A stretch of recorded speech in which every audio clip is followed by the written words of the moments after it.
नमस्कार मेरे प्यारे साथियों, मैं आप सभी का स्वागत करता हूं आपके अपने YouTube channel SSC solutions with Anuj. जैसा कि आप सभी जानते हैं, आज है 4 तारीख और पहला शिफ्ट हो चुकी है CHSL की, तो उसके कुछ क्वेश्चंस देखेंगे।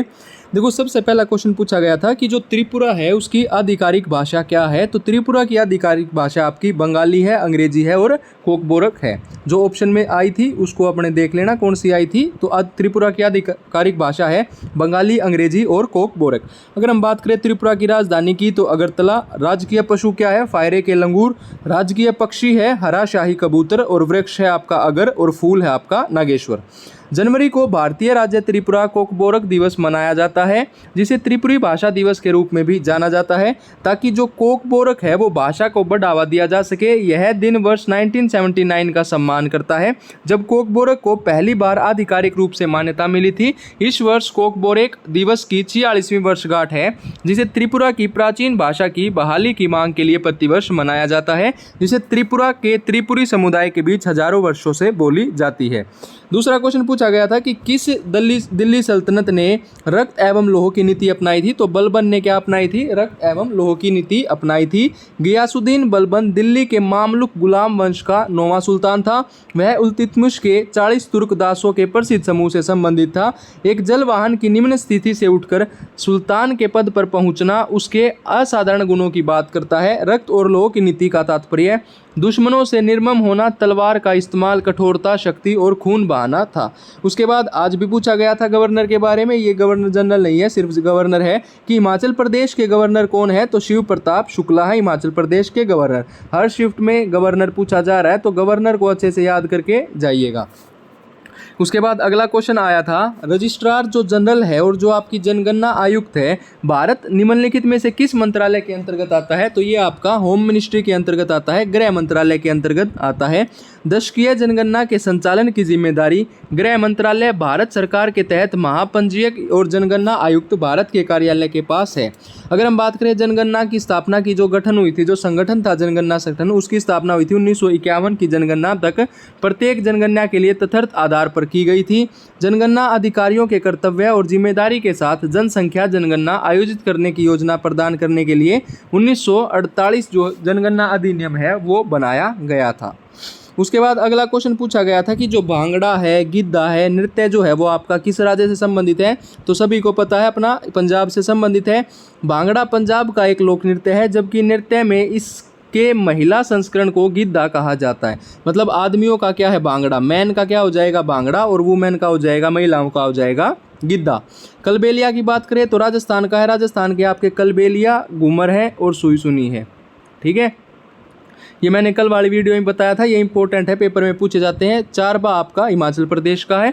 उसके बाद अगला क्वेश्चन था, 2016 में की गई नोटबंदी में किस मूल्य की मुद्रा को चलन से बाहर कर दिया गया। सभी को पता है 500 और 1000 रुपये के नोट को अब हटा दिया गया है। इसे भारतीय रिजर्व बैंक RBI द्वारा 8 नवंबर 2016 को 500 और 1000 रुपये के बैंक नोटों के विमुद्रीकरण के बाद जारी किया गया था। भारतीय 2000 रुपये का नोट 2000 भारतीय रुपये का मूल्य वर्ग है। अगर हम बात करें RBI की तो हेडक्वार्टर कहाँ पे है? RBI का हेडक्वार्टर है हमारा मुंबई में। कहाँ पे है? मुंबई में है। RBI की स्थापना, नेशनलाइजेशन कब किया गया था RBI को? 1949, और इसकी स्थापना हुई थी 1935 में। जो RBI एक्ट आया था, कब आया था RBI एक्ट? RBI एक्ट आया था आपका 1934 में। तो उसके आधार पर 1935 में इसकी स्थापना की। हेडक्वार्टर मुंबई में है और 1949 में इसको नेशनलाइजेशन किया गया था। यह 10 नवंबर 2016 से प्रचलन है। 2016 की नोटबंदी के बाद पहली बार 2000 के करेंसी नोट लॉन्च किए गए। यह पूरी तरह से नए डिजाइन वाले बैंक नोटों की नई श्रृंखला महात्मा गांधी का हिस्सा है। भारतीय 2000 रुपये का नोट RBI द्वारा मुद्रित सबसे अधिक मुद्रा नोट है। ये फालतू की चीजें हैं, ठीक है। उसके बाद आता है, वाद्य यंत्रों का नाम किस विशेषता के आधार पर रखा गया। तो ध्वनि के उत्पत्ति के आधार पर रखा गया। परमाणु ऊर्जा आयोग के अध्यक्ष कौन है? तो अजीत कुमार मोहंती हैं। बार्क का अर्थ होता है बाबा परमाणु अनुसंधान केंद्र, जो मुंबई के ट्राम्बे में स्थित है। भारत की प्रमुख परमाणु अनुसंधान सुविधा है। इसकी स्थापना 1954 में एक प्रसिद्ध भौतिक विज्ञानी और संस्थान के संस्थापक निर्देश डॉक्टर होमी जे भाभा ने की थी। उसके बाद है, लुप्तप्राय एशिया शेर किस भारतीय राज्य में पाए जाते हैं। तो ये आपके गुजरात में पाए जाते हैं। भारतीय शेर या एशियाई शेर भारत में पाए जाने वाले 5 बड़े बिल्ली प्रजातियों में से एक हैं, जिनकी गुजरात राज्य में आपको वो पाई जाती है। ठीक है, उसके बाद अगला क्वेश्चन था टेस्ट मैच में न्यूनतम ओवर रेट क्या होती है, तो 1 घंटे में 15 ओवर डालने होते हैं। टेस्ट मैच में, टेस्ट क्रिकेट में गेंदबाजी करने वाली टीम को प्रत्येक घंटे में कम से कम 15 ओवर फेंकने होते हैं। एक दिवसीय मैचों में गेंदबाजी करने वाली टीमों को आवश्यक 50 ओवर और 3.5 घंटे में पूरा करना चाहिए, या न्यूनतम 14.28 प्रति ओवर घंटा गेंदबाजी करनी होगी। टेस्ट और प्रथम श्रेणी का जो क्रिकेट है उसमें टीम की पारी में ओवरों की संख्या की कोई सीमा नहीं होती, न ही इस बात की कोई सीमा है कि किसी एक गेंदबाज द्वारा कितनी गेंद फेंकी जा सकती हैं, अनलिमिटेड। उसके बाद है according to the rules of colour of football goal post. Football goal post का कलर बताना है, सफ़ेद होता है। गोल पोस्ट कम से कम 6 मीटर ऊंचे होते हैं और क्रॉसबार जमीन से 2.44 मीटर ऊपर होता है। जब गेंद क्रॉसबार के नीचे से गुजरती है तो गोल स्कोर किया जाता है, और जब गेंद उसके ऊपर से गुजरती है तो अंक स्कोर किया जाता है। ठीक है, उसके बाद आता है सती प्रथा किसने बैन की थी, बेंटिक बैन करता है। तो सती प्रथा पर प्रतिबंध किसने लगाया, 1829 में लॉर्ड विलियम बेंटिक ने। ऐसे याद रख लो, बेंटिक ने क्या कर दिया था, बैन कर दिया गया था। किसको बैन कर दिया था, सती प्रथा को बैन कर दिया था। वर्ष 1829 में लॉर्ड विलियम बेंटिक द्वारा सती प्रथा पर प्रतिबंध लगा दिया गया था। लॉर्ड विलियम बेंटिक बंगाल के अंतिम गवर्नर जनरल और पहले गवर्नर जनरल भारत के थे। सती प्रथा का अंत 1830 में कर्नल स्लीमन द्वारा किया गया।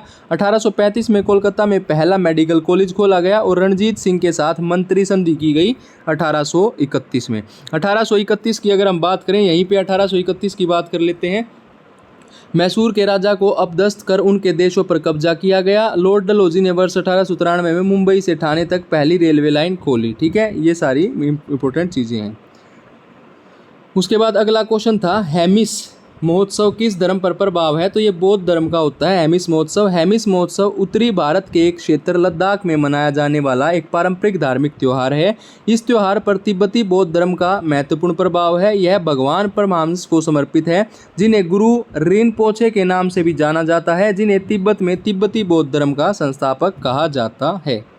उसके बाद अगर बात करें, हमसे पूछा गया था घरेलू क्रिकेट चैंपियनशिप रणजी ट्रॉफी के किसके नाम पर रखी गई है, तो ये रखी गई है रणजीत सिंह जी विभाजी जडेजा। किसके नाम पर, रणजीत सिंह जी विभाजी जडेजा, उन्हीं के नाम पर रणजी ट्रॉफी रखी गई है। ठीक है, उसके बाद है डैश पृथ्वी से दूसरा निकटतम तारा है, तो सबसे पास पृथ्वी के पास कौन है, सूर्य है। दूसरा निकटतम तारा हो जाएगा आपका अल्फा सेंटरी। ठीक है, यह पृथ्वी से 4.3 प्रकाश दूर है। कोंकण रेलवे का गठन कब किया गया था, 1990 में किया गया था। भारतीय रेलवे ने 19 जुलाई 1990 को कोंकण रेलवे की स्थापना की थी और यह वर्ष 1998 में निर्मित था। 26 जनवरी 1998 को गणतंत्र दिवस पर पूर्ण ट्रैक पर पहली ट्रेन को झंडी दिखाकर रवाना किया गया था। ठीक है, उसके बाद आता है कोंकण रेलवे, ये हमने देख लिया। उसके बाद लास्ट क्वेश्चन देख लेते हैं, who introduce the concept of virtual water, तो आभासी जल की अवधारणा किसने प्रस्तुत की थी, ये आपकी प्रस्तुत की गई थी एलन के द्वारा। आभासी जल की अवधारणा को सबसे पहले 1993 में भूगोलवेत्ता टोनी एलन ने प्रस्तावित किया था, जिसमें उत्पादों और सेवाओं के उत्पादन के लिए आवश्यक पानी की मात्रा का उल्लेख किया गया था।